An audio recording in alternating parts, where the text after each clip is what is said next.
A cough is an important reflex that helps protect your airways and lungs. Anything from fumes, dust, smoke, pollen, medication, or having a lung disease like asthma or COPD may activate this reflex.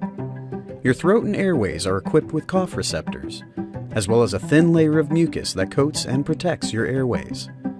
When you inhale a trigger, your cough receptors recognize the intruder, which gets stuck in the mucus lining your airways. Those cough receptors then send a message up to your brain, which sends a signal back to the muscles of your chest wall and abdomen to rapidly and forcefully take a deep breath in and out to remove the trigger.